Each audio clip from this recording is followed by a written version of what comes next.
Baka naghihintay na si Cheska at si Mamita. Okay, Bro! Lagi O, naman Joyce. kami asungot. Bro, anong kailangan mo? May problema na naman ba sa shop? Hindi, wala naman. Nabanggit mo kasi, di ba, na pupunta kayo ng Palawan? May papabili sana ako, kung okay lang. Ba, okay lang, of course, syempre. Para ano pa naging best friends kayo ni Lucy? Di ba? Okay Ang lang yan. lakas mo sa asawa ko, ha? Ano bang ipapabili mo, Bes? Papabili ko sana yung binigay mong plant kay Mama nung na-hospital siya.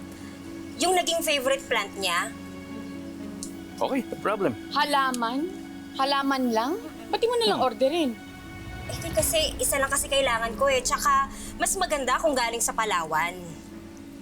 Okay, fine. Ano bang pangalan ng halaman na yun? Sinabi ko na. Yung binigay mo na plant kay Mama nung na-hospital siya. Hindi mo maaalala, bro?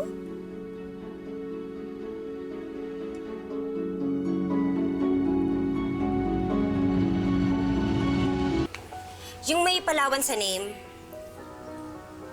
hindi mo talaga maalala?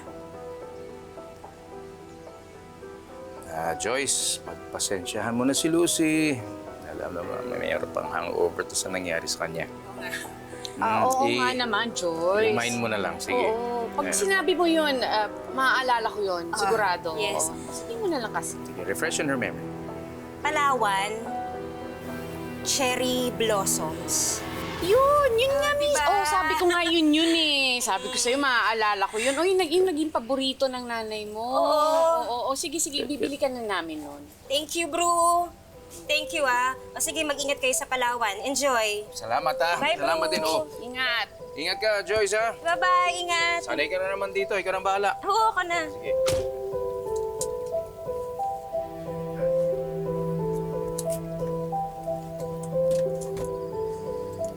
Okay, let's go.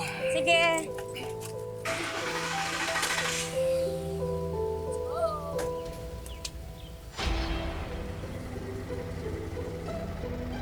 Bro! Josie.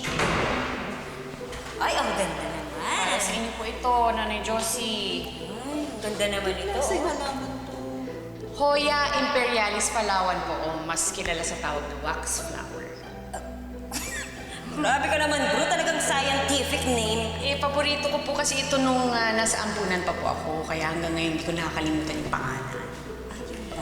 Salamat, Lucia. Hindi lang dahil dyan sa halaman na yan, kundi dahil sa pagbisita mo sa akin dito, sa hospital. Wala po yun, Nanay Josie. Para kung na rin po kayo nanay, kaya gusto ko pong lagi kayo makikita. Imposibleng malimutan ni Lucy yung pangalan ng halamang yun. Ikaw na nga lang ang pamilya ko eh. Tapos hindi pa tayo pwedeng magkita. Ayun na nga yun eh. Ako na lang ang pamilya niyo. Gusto niyo pati ako mawala sa inyo? At higit sa lahat, kailanman hindi niya tinawag na nanay si Aling Belen. Unless fake yung Lucy na nakikita ko. Unless siya nga yung totoong Farah. Oh my God!